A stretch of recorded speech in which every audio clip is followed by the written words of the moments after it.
Oke, pemirsa, di segmen ketiga ini kita akan membahas motif dari segi pandangan hukum ya, sehingga ini tidak ada, saya lihat, penyelesaian. Nah, sampai saat ini dan di Polda juga seperti itu, stagnan ya, dan laporan daripada pihak yang telah menuduh ijazah Pak Jokowi itu palsu juga telah dihentikan SP25. Dari pandangan hukum ini sebenarnya motif hukumnya seperti apa sih Bang? Sehingga ini terus perang-perang terus gitu loh. Gitu loh. Karena dari segi sisi ya menurut saya ini kan beliau juga nggak jadi presiden gitu kan. Terus mau ada isu saya lihat ini berarti keputusan itu nggak sah gitu. Keputusan apa udah selesai gitu. Ya kalau saya lihat nih lucu, mencari motifnya saya sendiri pribadi bingung gitu. Bingung ya gitu. Nah. Ini motif apa sih kamu cari-cari kayak gini? Iya. Toh juga dampak daripada apa yang kalian lakukan itu nggak ada lagi. Iya. Kenapa tidak pada saat jadi presiden? Atau pada saat dia jadi kontestan? Ini pada saat dia turun kau ribut. Nah kalau saya lihat motifnya, saya tidak mendahului yang lainnya. Motifnya yang BSH saja. Barisan-barisan sakit hati aja, yang nggak ada hubungannya dengan apa yang sudah dilakukan Jokowi, tapi mungkin pada pemerintahannya mereka mendapatkan dampak-dampaknya kan gitu. Kalau secara personal, apa sih yang mau kau cari? Motif apa sih yang mau kau cari di sini? Karena hasil yang kamu lakukan dia tidak berdampak juga kepada Pak Jokowinya. Terus apa yang mau kau cari sebenarnya? Kalau saya mengatakan terus terang, saya orangnya kan belak-belakan. Sebenarnya kamu pengen tuh bikin carut-marut negara ini. Pengen buat gaduh aja, ya, sehingga masyarakat kau buat terbelah dengan pola pikirmu. Nah, mereka menganggap bahwa seorang ilmuwan, tapi orang yang sudah cerdas hukum akan menganggap kamu tuh nggak ada apa-apanya. Percuma kau punya ilmu, tapi kau lakukan hal-hal kayak gini. Ini yang sangat kita sesalkan. Harusnya ilmu yang kau adakan itu atau yang kau miliki itu harus kau buat membantu membangun bangsa dan negara. Oke, ini menarik nih masalah ilmuwan. Jadi ada juga seorang oknum dokter ya, dia dokter gitu tapi meneliti ijazah. ini bagaimana nih keilmuannya gitu. Jadi kita juga agak bingung juga gitu. Ya sebenarnya yang meneliti ini orang yang memang kredibel ya, atau memang orang yang memang punya sertifikat dalam hal tersebut, atau memang semua orang juga berhak untuk meneliti. Dan terus yang diteliti juga ijazah gitu. Ini gimana? Ya kalau saya bilang ya mohon maaf, saya kan ngomongnya kan agak-agak sedikit mau dibilang sableng terserah. Kalau saya bilang jaka sembung gitu loh. Bawa golok. Nah, jaka ya bagaimana mau nyambung coba? Spesifikasi ilmu saya tidak sesuai dengan apa yang akan kau geluti. Kenapa nggak masalah suntik aja kok pikirin gitu loh? Karena kan ada juga argumentasinya mereka melihat huruf-hurufnya gitu, ada miring dikit, ini miring nih hurufnya nih gitu. Jadi penelitiannya di situ. Hanya itu agak miring berapa derajat gitu kan. Nah ini bagaimana apabila seorang dokter meneliti huruf-huruf gitu? Saya mau jawab nih Pak Fitra ini, saya malah lucu ketawa sendiri gitu loh. Wah, apa hubungannya pada saat kita tanda tangan, kadang-kadang kita kan tangan suka aja begini kan gitu kan. Jadi kalau ada kurang miring, kurang lurus, yang miring siapa sekarang ini? Saya juga nggak ngerti juga. Karena kan ada saya lihat di beberapa stasiun TV itu dibandingkan ini agak miring, ini agak ke samping, warnanya agak berubah gitu. Tapi kita juga nggak tahu ini didapatkan dari mana sebenarnya penelitiannya. Apakah didapatkan dari medsos atau memang di grup-grup, di screenshot dan lain-lain, kan kita nggak tahu. Nah terus katanya harus sama warnanya baru identik. Nah terus yang ditampilkan juga saya lihat nggak identik. Nah ini gimana? Karena ada hurufnya katanya bergeser sedikit gitu. Pastinya. Sekarang begini aja. Sedangkan yang ditampilkan aja nggak asli. Dapat saduran dari mana? Dia cetak di mana? Kemudian ditampilkan nggak sama. Jelas aja nggak sama. Nyetak juga nggak sama. Ya sekarang yang berpikir yang menampilkan tuh kira-kira ya mohon maaf aja kira-kira waras atau enggak sih gitu. Saya kan orang kayak gitu aja. Lo ditampilkan di depan aja waktu di iNews kok nggak salah ditampilkan kayak saya mau ketawa, ini yang ditampilkan apa?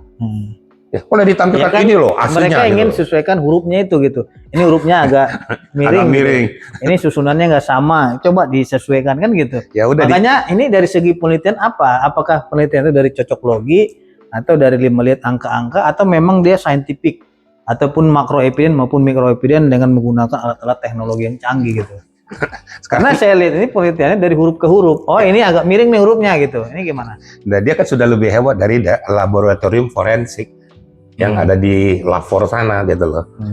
Namanya tanda tangan, kita bisa sambil tanda tangan miring. Namanya kalau mau narik garis itu bukan miring lurusnya, tapi tarikannya itu pun tidak bisa kita buktikan secara kasat mata ya. Kasat mata. Itu dibuktikan dengan lab. Ya. Nah sekarang lebih hebat dari lab, dia bisa tarik bukti miring lurus.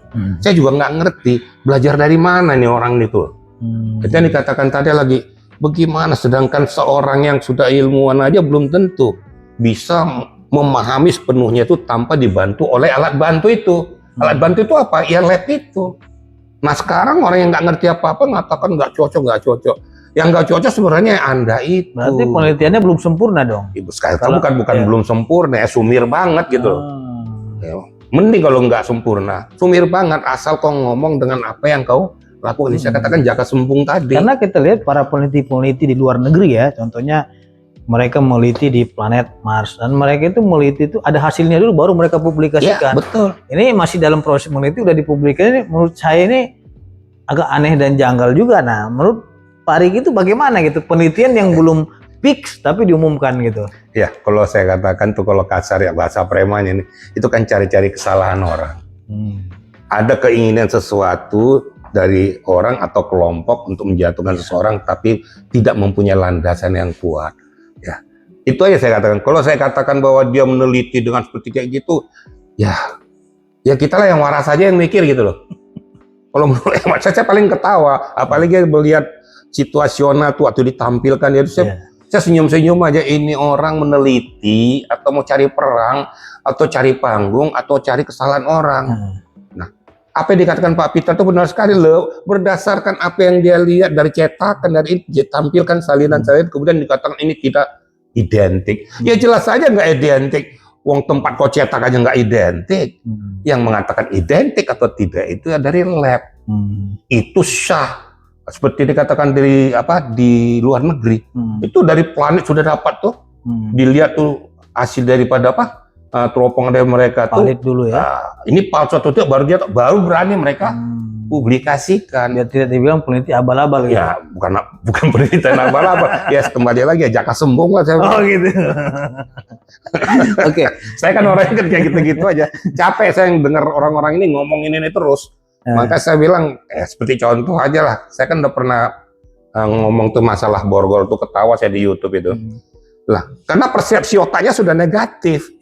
Tidak pernah positive thinking. Nah, padahal menurut hemat saya itu Pak Peter mengatakan, kita kan negara hukum. Nah, kita patuh hukum. Kalau seandainya nggak patuh hukum ya bisa berakibat berdampak hukum. Ya, borgol ini salah satu alat hukum. Kalau kita berpikir positif. Kalau berpikir negatif, ya itu tadi. Ya, oke, ini menarik sekali karena di e-commerce dan di pasar Senen dan lain-lain itu borgol itu banyak bisa ditemukan borgol. Yang ingin saya tanyakan, apakah borgol itu merupakan senjata atau senjata api? Bagaimana dari pandangan penyidik? Sah-sah saja, satpam aja make. Oh gitu. Nah, karena ada salah satu pihak yang mengatakan harus ada izinnya, berarti kita ngurus ke Mabes Polri dulu izin. Dari mana itu dijual di pasar itu banyak tuh? Makanya ingin saya tanyakan, apakah borgol itu adalah senjata kan gitu? Makanya saya ketawa gitu loh. Padahal ini kan alat bantu. Sajam ataupun senjata api gitu. Kalau mau matikan batu juga bisa matiin orang. Ini kan alat bantu saja, alat bantu untuk keamanan. Bukan untuk istilahnya harus dapat izin dari mana kamu tahu itu. Lucu, makanya saya bilang ngerti hukum nggak sih gitu. Berarti berapa ratus ribu yang ditangkap di e-commerce gitu ya itu. Dan di pasar Senen gitu. Jadi satpam juga security mau beli perlengkapan apa mereka ada di keamanan sana, mereka kan? Ya kan? Berarti security-nya tangkap juga dong semuanya. Jadi makanya ini hal yang sangat menarik sekali karena apa? Karena saya melihat orang yang tidak berkapasitas berkomentar hal yang memang bukan keahliannya. Dia berbicara hukum tapi dia tidak ada latar belakang sarjana hukum gitu loh. Orang kita adalah calon dokter, kandidat dokter gitu kan. Terus orang yang memang dia bukan sains tapi dokter, tapi meneliti terkait dengan sains dan kajian keilmuan ilmiah teknologi. Nah ini bukannya kita juga istilahnya melarang orang untuk tidak meneliti, tidak, sah-sah aja. Tapi kan penelitian itu kan harus yang sahih, harus yang memang pakarnya gitu loh. Maksudnya dia peneliti luar angkasa, memang orang dia sekolahnya dia pendidikan dari luar angkasa, astronot dan lain-lain, dia paham betul masalah bidang angkasa gitu. Nah kalau terus orang contohnya mohon maaf nih dia sarjana pendidikan ya matematika, terus disuruh dia meliti planet Mars, nah ini bagaimana? Ataupun dia kesenian gitu kan, kesenian bidang nyanyi-nyanyi kan, terus disuruh dia meneliti kan apa nggak bingung? Makanya kita juga aneh sekali. Terus peneliti yang kita percaya ini siapa sebenarnya kan gitu? Ya itulah yang saya katakan kemarin tuh Pak Petra. Jadi kadang-kadang yang dia tidak punya spesifikasi itu tapi sok tahu tentang masalah ilmu yang lain. Jadi itu tadi katakan tadi bahwa dia berbicara tentang hukum tapi dia sendiri tidak mengerti akidah hukum itu dan dia tidak punya sertifikasi tentang itu. Kemudian mengeluarkan statement pendapat tentang masalah itu. Lah ini yang mempertanggungjawabkan siapa? Akhirnya yang keluar dari bibirnya itu tidak mengandung akidah hukum. Yang ngaco jadinya gitu kan. Ya, yang sialnya itu ngaco itu dipublikasikan pada masyarakat. Masyarakat awam mendengar. Nah, ada yang istilah fanatik dan lain sebagainya menganggap itu benar. Ini yang harus diluruskan. Jadi kita juga orang-orang ilmuwan ini lakukanlah, tularkanlah ilmumu itu sesuai dengan keilmuanmu, sesuai dengan sertifikasimu. Kalau kau nggak memiliki sertifikasi tentang itu, ya nggak usah ngomong. Contoh saya masalah hukum saya bidangi, masalah penyidikan saya bidangi. Terus saya berbicara tentang masalah alat suntik.